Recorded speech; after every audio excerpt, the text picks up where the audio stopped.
자, 108의 문제입니다. 세아산업 6월 1일에 제조공장에 대한 화재 보험료를 납부했어요. 그리고 즉시 비용으로 회계 처리하였다 라고 나와 있네요. 우리 시험 문제 풀을 때 있잖아요. 결산은 몇 월 며칠이죠? 12월 31일인데 지금 문제상에서 12월 31일이 아니라 또 다른 날짜가 나와 있죠. 6월 1일, 그죠? 그럼 반드시 그 날짜 일반전표를 조회를 한번 해보시면 돼요. 그래서 6월 1일 날짜를 먼저 조회를 한번 해봅시다. 들어가보세요. 일반전표 6월 1일. 일반전표 6월 1일 들어갔어요. 그리고 거기 보험료 납부한 거 품계돼 있죠? 보험료 납부한 거 품계가 어떻게 되어 있냐면 차변에 보험료 500번대, 그치? 대변에는 보통예금 이렇게 돼 있어요. 자, 조회를 먼저 하는 거야. 500번대 보험료. 잘 봐요. 500번대 보험료 금액은 300만원. 대변에 보통예금 300만원 빠져나오세요. 이제 그거는 나오시면 됩니다. 이렇게 날짜가 나와 있으면은 그냥 보험료 분계는 이렇게 생각해 주시면 돼요. 그래서 보험료 분계는 반드시 보험료 지급일 분계를 조회를 합니다. 그리고 보험료 분계는 지급일의 분계를 먼저 조회를 한번 해봐라. 자, 이제 요령은 12월 31일 날 분계는 여러분 여기 봐요. 어떻게 하면 될까? 지금까지 배운 요령. 그치? 뭐가? 보험료가 어디로 가면 돼? 대변에 보험료 1억. 차변에는 여러분 보험료는 선불이에요? 후불이에요? 선불로 주지. 지금도 선불로 준 거잖아. 1년치를, 그치? 그래서 선불로 주는 걸 우리가 뭐라고 하냐면 선급비용이라는 말을 써요. 선급비용. 이런 말을 씁니다. 선급비용. 자, 문제는 이제 요 금액이 문제인 거죠. 자, 여기 봐요. 보험료가 없어지고 뭐가 생겼어요? 선급비용이 생겼어요. 선급비용. 자, 만약에 여기 잠깐만요. 만약에 6월 1일을 조회를 했더니 두 개가 다 나오니까 6월 1일을 조회를 했더니 이렇게 나와 있더라. 선급비용 300, 대변에는 보통예금 300 이렇게 나와 있더라. 만약에 6월 1일 날 걸 조회를 했더니 그러면 12월 31일 분계는 자 어떻게 해주면 되죠? 그치? 선급비용이 대변에 가서 없어지고 대변에 선급비용이 없어지고 차변에 뭐가 될까요? 보험료가 돼요. 얘가 대변에 가서 이렇게 없어진단 말이야. 자, 그럼 요 금액이 또 문제가 되겠죠? 요 금액이. 자, 분계하는 요령은 어렵지 않아요. 소모품하고 똑같아요. 찾아봤더니 보험료가 있어? 그럼 보험료가 대변에 가서 없어지고 차변에 뭐? 선급비용. 찾아봤더니 선급비용이 있네? 그 선급비용이 없어지고 뭐가 돼? 보험료. 이제 계정 과목 결정은 됐죠? 이 금액은 얘가 결론인 거예요. 선급비용이 없어지면 단기분 선급비용이 생기면 차기분 내년에 해당하는 걸 분계를 해주시면 되는 거예요. 얘는 올해, 얘는 올해를 의미하는 거죠. 얘는 올해, 차기분은 내년을 의미하는 겁니다. 자, 그럼 여러분 여기 봐요. 지금 문제는 위에 거는 자 봐봐. 보험료가 없어지고 선급비용이 생긴 거죠.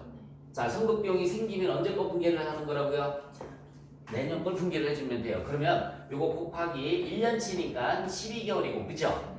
내년 몇 월까지라고 나와 있어? 5월이니까 5개월. 이렇게 해주시면 되는 겁니다. 300만 곱하기 12분의 5 해주시면 얼마라고 나올까요? 125만 원. 125만 원. 얘가 답이죠, 이 문제는. 125만 원. 이렇게 분계를 해주면 되는 거야. 마지막 한 번만 더. 보험료가 없어지고 뭐가 생겼어요? 선급비용. 선급비용이 생기면 내년 거 분계를 해주는 거야. 그럼 여기는 여기 봐요. 선급비용이 없어졌죠. 잘 봐. 밑에는 선급비용이 없어졌죠. 없어지면 언제 거 하는 거라고요? 올해 거. 그럼 여기 봐요. 곱하기 1년은 12달. 올해가 6, 7, 8, 9, 10, 11, 12 몇 개월이에요? 7개월이잖아. 곱하기 12분의 7 이렇게 해서 175만 원을 분계를 해주는 거고요. 175만 원. 어쨌든 지금 문제에서의 답은 요게 답이 되는 겁니다. 선급비용도 밑에 것만 암기를 해주면 되겠죠. 조금만 여러분들께서 암기하시면 네, 어떤 문제든지 풀 수가 있습니다. 자, 그 다음에 2번 문제. 보통은행, 우리은행의 잔액이 마이너스 얼마래요? 720만 원이다. 예금의 잔액이 마이너스라는 얘기는 뭐지? 뭐 단순하죠. 예금의 잔액이 마이너스인 경우에는 은행에서 빌려온 거 잔액이죠. 마이너스 통장이라는 얘기예요. 이거는 뭐 설명할 필요 없어요. 차변에 돈을 빌렸으니까는 보통 예금 720만 원이고요. 대변에는 돈을 빌렸잖아. 단기 차입금이에요. 단기 차입금. 금액은 720만 원. 우리가 마이너스 통장이란 말 들어봤잖아요. 그죠? 마이너스 쓰는 만큼 계속해서 누구한테 빌려다 쓰는 거야? 은행에서 빌려다 쓰는 거죠. 그쵸? 그러니까 차변에 보통 예금 빌려왔으니까 대변에 단기 차입금이고요. 여기도 무슨 은행? 하나은행? 우리은행. 우리은행. 여기도 우리은행 들어가야 되고요. 여기도 우리은행 코드번호 둘 다 들어가줘야 됩니다. 이 문제에서는 빼먹을 수 있단 말이에요. 은행 이름을. 그래서 은행 이름 빠지면 마이너스 1점씩 감점이 돼요. 반드시 우리은행 집어넣어 주셔야 됩니다. 자, 3번 문제 보시면 다음은 기말 현재 보유하고 있는 매도 가능 증권 투자자산. 그게 뭐죠? 178번이라는 얘기죠. 178번이라는 얘기. 178번. 평가에 대한 회계 처리를 해라 라고 나와 있어요. 자, 취득가액이 나와 있어요. 여러분들 취득가액이 얼마 나와 있죠? 취득가액이 1억 5,900만 원. 자, 여러분 그런데 취득가액은 볼 필요 있다 없다? 없다. 찍어버려라. 그 다음에 전기말 공정가액이 얼마라고 나와 있어요? 1억 5,850만 원 나와 있죠? 공정가액이 전기계 얼마라고 나와 있냐면 1억 5,850만 원. 자, 이번 연도의 공정가액은 단기는 얼마라고 나와 있을까요? 1억 3,500만 원 나와 있어요. 가슴 아프겠다. 자, 여기 봐. 이렇게 두 개 비교했더니 얼마 차이 나죠? 1억 3,500만 원 빼주시면 1억 3,500 빼주시면 얼마예요? 2,350만 원이 손실이죠. 그죠? 계산할 필요 없이 뭐 수령 곱하기 단가를 하는 게 아니잖아요. 그냥 비교만 해주시면 되는 거죠. 2,350만 원이 손실이에요. 그럼 손실분계. 자, 여러분 잘 봐요. 손실분계니까 대변에 뭐가 가면 되죠? 매도 가능 증권. 이거 몇 번이라고 그랬어요? 매도 가능 증권 178번. 123번이 절대로 아니다. 178번. 금액은 2,350. 차변에 여기 잠깐만 고개 들어볼까요? 자, 대변에 매도 가능 증권 2,350. 차변에 매도 가능 증권 평가 손실을 써주기 전에 어디에서? 합계 잔액 시산표에서 뭘 찾아봐라? 매도 가능 증권 뭐를 찾아봐라? 평가 이익을 찾아봐라. 그죠? 자, 들어가 볼까? 합계 잔액 시산표 12월 31일 날짜에 들어가서 컨트롤 F 눌러서 얘는 끝까지 다 쳐야 된다고 그랬어요. 매도 가능 증권 평가 이익을 쳐보세요. 얘는 끝까지 다 쳐줘야 돼요. 매도 가능 증권 평가 이익 쳤어?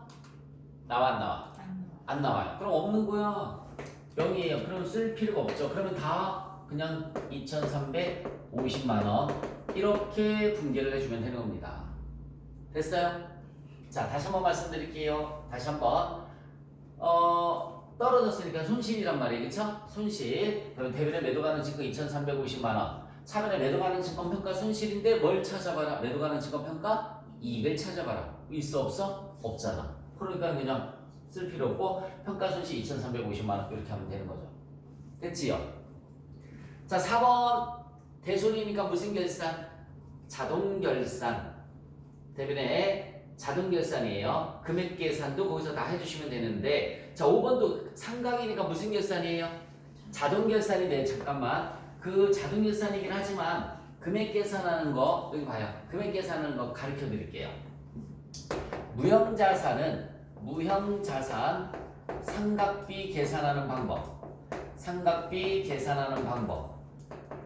그 대손 상각은 우리가 계산할 필요 없어. 거기 프로그램에서 버튼 하나만 누르면 다 계산이 됩니다. 여러분 무형자산은 끝에 권자 들어가는 거, 그 다음에 개발비 대표적인 것만 써드릴게요. 소프트웨어라는 게 있어요. 잠깐만. 이런 것들이 무형자산이에요. 권자 들어가는 거 뭐 있지? 영업권, 특허권, 뭐 상표권 이런 것들이 저기 있죠. 그 다음에 개발비, 소프트웨어가 무형자산인데 요거 무형자산 상각비 계산하는 방법 첫 번째 취득원가가 나와 있으면 나누기 내용연수 해주시면 돼요.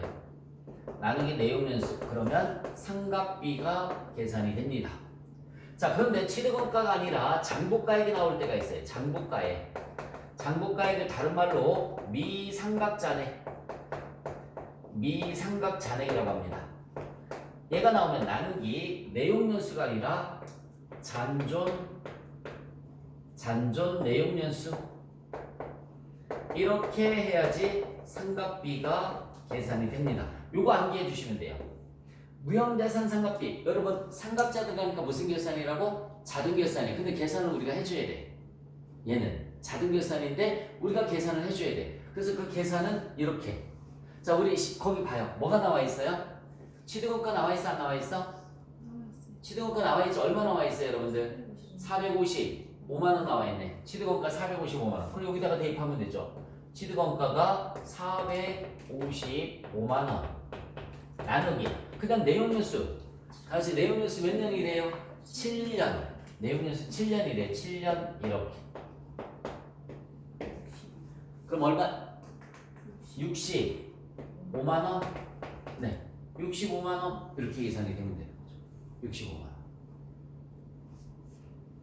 자 다시 한번 취득원가 나누기 그냥 내용연수예요. 근데 만약에 시험 문제가 그 취득원가를 네 글자만 바꾸면 돼. 뭘로다가 장부가액이다라고 나와 있어. 만약에 그게 장부가액이라고 나오면 잔존 내용연수라고 한 적 있죠. 그럼 여기 잠깐만 거기 들어봐요. 원래 이게 답이야 지금. 거기 취득원가라고 나와 있으니까 취득원가 나누기 내용연수에서 상각비 이렇게 계산을 해준 거예요. 근데 만약에 그게 취득원가라는 글자가 아니라 장부가액이라고 나오면 455만 원 나누기 잔존 내용연수라는 것은 몇 년 남았니 이거야. 7년 중에 손가락을 이렇게 펴야겠다. 7년 중에 지나간 거 취득한 년도 지나갔죠. 그 다음 지금 우리 시험 문제라면 2022년도에 취득했잖아. 2022년 지났지. 2023년 지났지. 지금이 몇 년도에 2024년. 이 문제 지금 2024년 기준이잖아. 그럼 몇 번 지났어? 2번. 그럼 7년 중에 2번 지났지, 그치? 몇 번 남았어? 5번. 잔존 내용연수 5년. 이렇게 하는 거라고.